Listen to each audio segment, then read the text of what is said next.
And we welcome you into the latest installment of the Crustacean Nation podcast here on HickoryCrawdads.com and the Hickory Crawdads YouTube page. I'm Brian Rushing, the voice of the Hickory Crawdads. When you come to LP Franz Stadium, part of the game day experience, obviously, is the play on the field.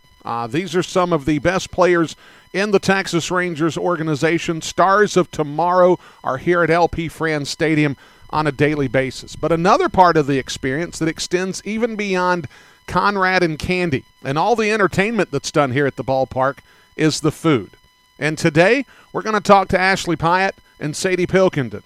They run food services here at the ballpark. We're going to find out from them some of their secrets around the ballpark as it relates to food and why the food is just so doggone good here at LP Franz Stadium. All that as we continue on this latest installment of the Crustacean Nation podcast. We'll be back in just a bit. Black Tie Transportation is the official transportation carrier for your Hickory Crawdads. Your Crawdads trust Black Tie Transportation to get to every South Atlantic League city in comfort and safety. You can do the same at blacktieTransportation.net. Black Tie Transportation, going the distance for you and your Crawdads. www.blacktieTransportation.net. www.blacktieTransportation.net.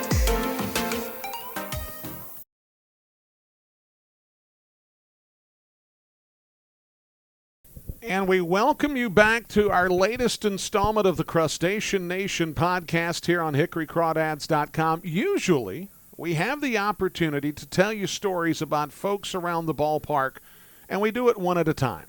However, this one was so important, we had to bring two people on for this particular installment of the Crustacean Nation podcast. Obviously, when you come to a professional sporting event, you've got the game, and then you got the game within the game that really matters, and that's the food, which is why we have Ashley Pyatte, the general manager of Food and Beverage here at LP Franz Stadium, as well as Sadie Pilkenton here with us, the assistant of Food and Beverage. Ladies, thank you for spending some time with me today. Let's dive right into it. I've got to ask this question.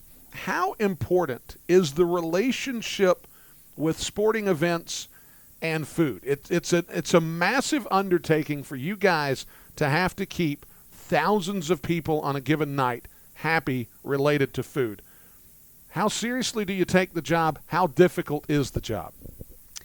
I would say that we take the job pretty seriously, and of course the food is the main experience for the game, and I feel like it honestly can make or break your experience at the ballpark. Because if you bring out your whole family and then your whole family gets a bad meal, that's all you're going to remember from the game. And I feel like it really plays a big part in your experience coming to the stadium and being here. Now that was Sadie's answer. Now let's hear from Ashley. Let's get some of your thoughts on why the food and beverage experience is so important. Because none of us can really understand or guarantee what's going to happen on the field from night to night. But you guys can have some determining factor as to the level of consistency that the fans have in their food and beverage experience. I'm pretty much with the same answer as Sadie. It really depends on, like our truck times on deliveries as to how quick we can get things put up, and then that will allow us to start preparing food so everyone will be able to have a great experience. Okay, so I'm glad you said that, because that's the part that the fans never ever get a chance to see. They see the food come from you guys into their hands, and it's whenever they want it at the ballpark. But you guys get started way earlier than that. From a perspective here at LP Franz Stadium, what's an ideal time to get a truck so that you can reload for a baseball game on a given night? So ideal truck time would be between 10:30 and 11 for a 7 o'clock start game, with gates opening at 6 o'clock, because we have to start preparing food typically around 4:30, and that's when our nonprofits come in to work concessions as 4:30. Okay. Now, with that said, the two of you are in charge of running food and beverage. How often do you find yourselves actually doing the cooking and preparation during the course of the day? So I do the majority of the cooking for our sweets and our picnics that we have because those take longer to prepare. So I do those, and then we have our staff come in cafe that prepares the rest of those with food that's in the cafe. Now, one of the things that you mentioned about food and beverage for the sweets and so on and so forth, Sadie, is there a different menu style for the sweets as opposed to getting something at the Crawdad Cafe or walking up to one of the concession stands on either the first or third base side? There is. In our sweets, it's mainly just bigger portions of what you can already get at the Crawdads Cafe. And then we also have sides such as mac and cheese and then desserts as well. That's the only place we sell the cookies and our brownies. Okay, so basically what I've got to do is I've got to get into practice of sweet talking you, Sadie, if I ever do want to get my hands on some mac and cheese or something. Yes. Is that what I've got to do? Okay, well, consider the sweet talking starting right now, okay? So, when it comes down to this experience, what is some of the feedback that has helped lay the groundwork for what you two do on a daily basis? I mean, I would imagine sometimes you'll just have a fan come to the game and give you some really good constructive criticism. They're not trying to be angry. They're not trying to create a problem. They're just like, hey, have you thought about this? How many times have you been affected by the fans to change a menu item or to put something on the menu that might not have been there before? How is that interaction important for you as it relates to fan interaction? So before the season started, we met with our food rep, Jill Pittman with Performance Food Group, and she brought in some new menu items that she thought would benefit the stadium when it came to food and beverage. So we added the smoked sausage to cafe. We brought back the foot-long hot dogs. And then throughout the season, we ran into some issue with the hoagie rolls for the Philly cheesesteak. So Sadie and I came up with an idea. Let's try the Philly cheesesteak on a quesadilla. So those have been selling like crazy throughout the season, and we haven't even brought back the hoagie rolls for the Philly cheesesteak. We just do the quesadillas. Okay, I'm in trouble with this podcast because now between the mac and cheese and the Philly cheesesteak quesadilla, now who have I got a sweet talk for that one? Okay, We got you. Okay, because that sounds incredible.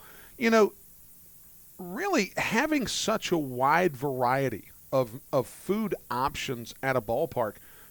There was a time and a place to where it was hamburgers, hot dogs, nachos, popcorn. When somebody thought to bring in fries, you're like, whoa, that's next level. Now it's so much more than that. You just mentioned Philly cheesesteak quesadillas. There's so much more than that going on at the cafe. For people that have never been to the Crawdads Cafe, what kind of experience are they in for there?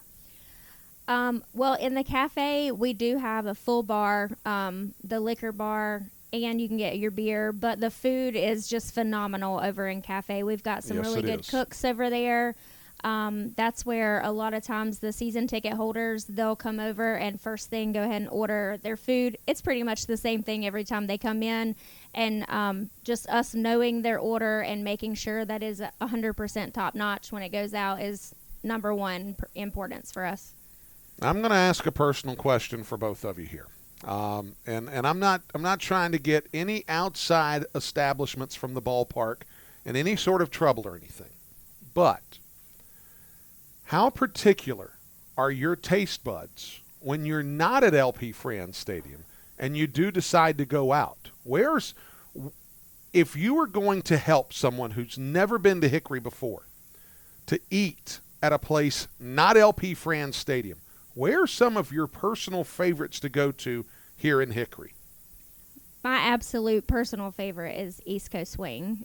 I'm like a wing person, chicken tenders, pub chips, but 90% of my food, what I intake, comes from here at the ballpark. It's hard to beat what we have. Okay. We're going to foreshadow that here in just a little bit. Sadie, how about you? Where's your go-to? Ashley definitely took mine. Mine is also East Coast Wings.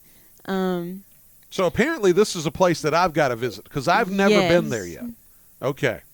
East Coast Wings is a place that I'm definitely going to have to check out. Okay, so with that said, we're getting ready to get to the tail end of our podcast time here with Ashley Pyatte and Sadie Pilkenton. But before we do that, it's one thing to put one person in the hot seat. We're going to put two people simultaneously in the hot seat with our In a Pinch segment to where I'm going to ask you 3 off-the-cuff questions. You've got to give me your best answer in short form as quickly as you possibly can. Okay, all right. First question. July 3rd, sellout crowd. Phenomenal ballpark atmosphere. That happens on a few occasions each and every year. You can almost circle it on your calendar. When you have a night like that, how insane does it get here for you and the staff in a sellout crowd knowing that food is going to be so paramount to the experience for 4,000 plus in a ballpark? Well, we definitely look at pre-sale numbers. From that, we do a truck order plus extra. We definitely make sure to pull our staff all together before the gates open. It's like a staff meeting we always have. Words of encouragement is what I like to call it. Just letting them know that if they need help whatsoever throughout the game, because it's crazy, tons of people, it's hard to walk through. The suite hostess, there's no way that she can push a cart through a crowd that big. It's just work as a team. That's our main thing in food and beverage. We're all a team. When one is struggling, we always pick up and help those. And then I do the same for the nonprofits that are working on July 3rd. Go around, same pep talk to them. Definitely thank them for sure for working on the most craziest day of the season. And we just go from there and enjoy the fireworks at the end of the game. And, of course, the food truck shows up right on time every single July 3rd, right? That has to happen, right? Of course. Always. Okay. Even when it doesn't, we're going to say it does. Okay. All right. Question number 2. You guys get an opportunity to be around people the entire game. And you've built, I'm sure, some great relationships with season ticket holders, regulars here at the ballpark. If I'm using air quotes in a podcast, which never translates. But where are some of your best moments with the fans had at the ballpark? Is it in a suite? Is it at the Crawdads Cafe? How do you get to some of those moments to where you really start to dive into one of the best parts of the job, and that's the relationship side? So for me, a lot of the regulars that come in, they know that I'm a wife and mother. So it just means a lot whenever we're on that different level. We've connected. I know a lot about their family. They know tons about mine. My kids come out to the ball games when they can, and they want to meet them all the time. So I think the most connection that I've had is over at the cafe. With all the regulars that come over, but then it trickles down to everyone that's in suites, and just it means a lot. I have 17 years of restaurant experience before I came to the ballpark, so gaining those regulars at the restaurant sort of helped me to be able to talk to people and gain those regulars here as well. Okay, so I'm going to ask you a question because I just thought of this one. What's harder to do, feed an entire ballpark of fans or feed your kids?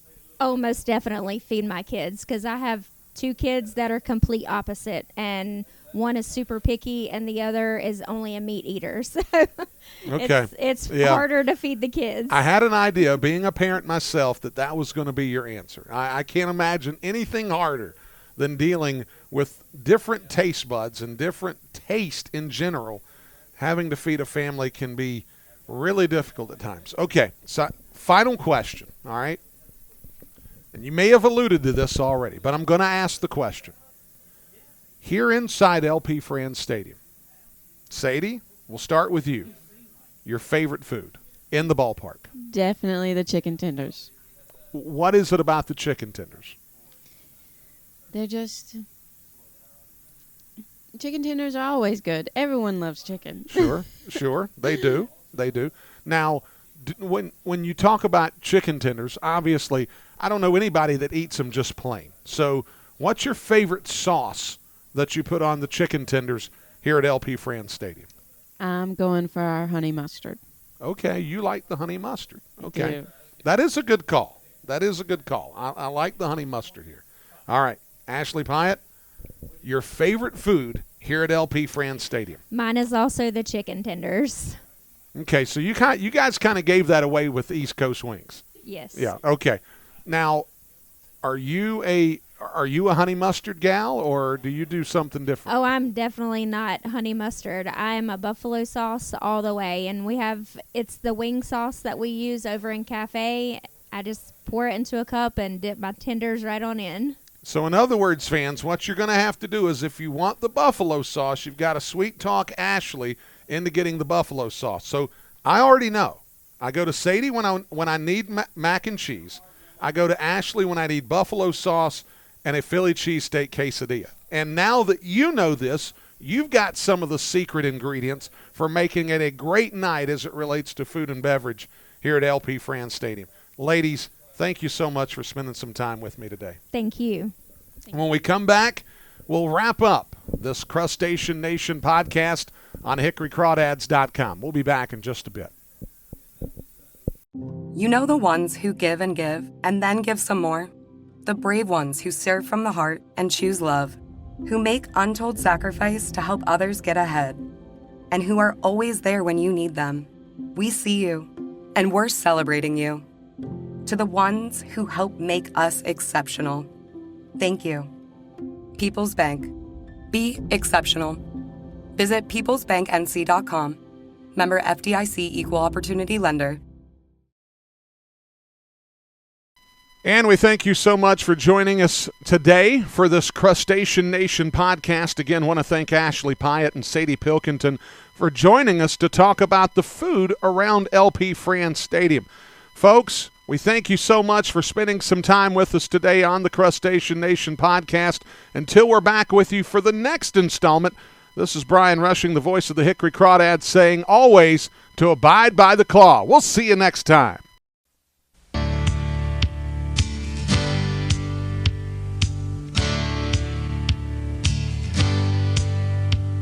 In the cool Catawba River mist, there's excitement in the air.